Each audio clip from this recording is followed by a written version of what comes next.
Hello students, welcome to Learn Me Now. Today we will learn about predicate and its parts. The predicate. What is a predicate? The predicate is a word or group of words which tells about the subject. Predicate क्या होता है? Predicate एक word या word का group होता है जो sentence में subject के बारे में बताता है.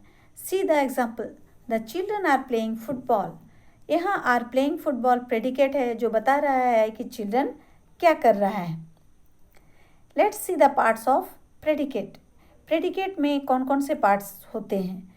प्रेडिकेट में वर्ब होता है और उसके साथ ऑब्जेक्ट या कॉम्प्लीमेंट होता है. The verb. What is a verb? The verb tells what the subject does और what the state of the subject is. Verb हमें बताता है कि सेंटेंस में सब्जेक्ट क्या करता है या फिर सेंटेंस में सब्जेक्ट की क्या स्थिति होती है. See the example. Ravi eats mango. यहाँ eats verb है. रवि क्या करता है? रवि खाता है. Next example. He is a boy. Is the verb in this sentence. He क्या स्थिति है सेंटेंस में? वह एक बॉय है. How to determine the verb in a sentence. किसी भी सेंटेंस में हम verb को कैसे डिटरमाइन करेंगे, कैसे पहचानेंगे. To determine the verb in a sentence, first recognize the subject and ask what the subject does or what the subject is. The answer of these questions is the verb of that sentence. तो किसी भी sentence में verb को determine करने के लिए सबसे पहले सब्जेक्ट को पहचानना है. सब्जेक्ट क्या होता है? Subject noun, pronoun, noun phrase या नाउन क्लॉज होता है. उसे पहचानने के बाद पूछें कि सेंटेंस में सब्जेक्ट क्या करता है या फिर सेंटेंस में सब्जेक्ट की क्या स्थिति है. इन क्वेश्चंस का जो आंसर करे वैसे वर्ड को हम लोग वर्ब कहते हैं. See the example.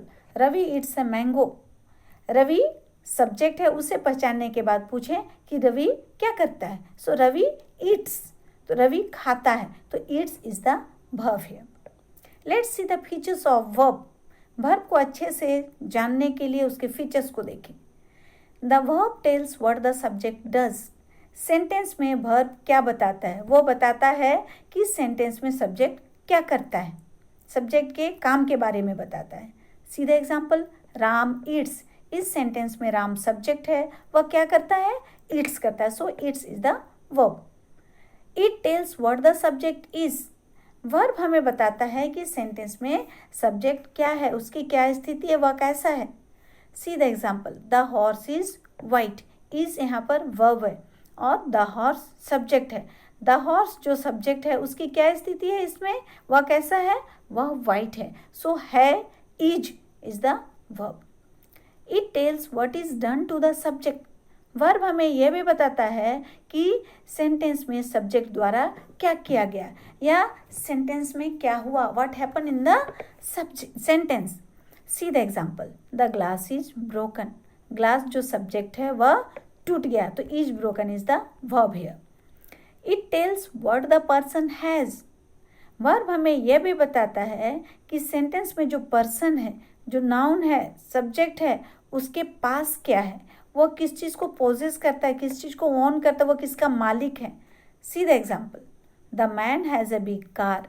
जो मैन सब्जेक्ट है इस सेंटेंस में, पर्सन है, उसके पास क्या है? एक बहुत बड़ा कार है, उस कार का वो ऑनर है. So has is the verb. Let's see the types of verb. Transitive verb. What is a transitive verb? A verb that denotes an action which passes over from the subject to an object is called a transitive verb. Transitive verb अर्थात सकर्मक क्रिया, सकर्मक कर्म के साथ. तो कर्म क्या है? ऑब्जेक्ट है. तो ऐसा वर्ब जो काम करता है, जिसका काम होता है, तो सब्जेक्ट जो एक्शन करता है वो किसी ऑब्जेक्ट पर एक्शन करता है. तो जो ऑब्जेक्ट पर वो एक्शन करता है तो वो एक्शन क्या है? ट्रांजिटिव वर्ब है. मतलब जिस वर्ब के साथ ऑब्जेक्ट आए उसको हम लोग ट्रांजिटिव वर्ब कहते हैं. For example. Ram Yeats a mango. Ram is the subject here. What Ram does here? Ram Yeats. Ram खाता है, तो उसके खाने का जो काम हो रहा है किस पर हो रहा है? मैंगो पर हो रहा है. तो मैंगो एक ऑब्जेक्ट है, तो मैंगो ऑब्जेक्ट आया है, इसलिए सेंटेंस का जो वर्ब ईट्स है वह एक ट्रांजिटिव वर्ब है. Next. Intransitive verb. What is an intransitive verb? A verb that denotes an action which does not pass over from the subject to an object is called an intransitive verb. तो ऐसा verb जो कार्य करता है, subject के द्वारा कार्य हो रहा है, लेकिन वह किसी ऑब्जेक्ट पर उसका प्रभाव नहीं पड़ रहा है, तो ऐसे वर्ब को हम लोग इंट्रांसिटिव वर्ब कहते हैं. इट मीन्स इंट्रांसिटिव वर्ब का कोई ऑब्जेक्ट नहीं होता है.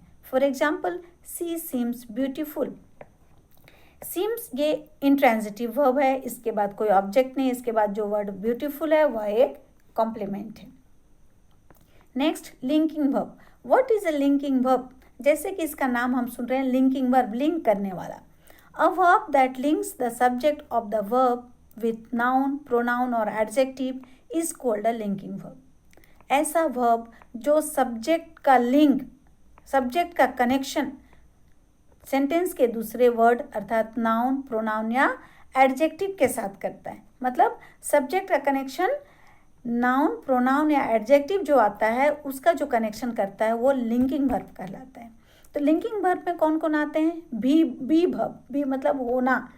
M, is, are, was, were, इन्हें हम बी वर्ब्स कहते हैं. ये वी वर्ब्स या बिकम या सीम या अपीयर, ये जो वर्ड वर्ब्स हैं, ये वर्ब्स जनरली लिंकिंग वर्ब्स कहलाते हैं.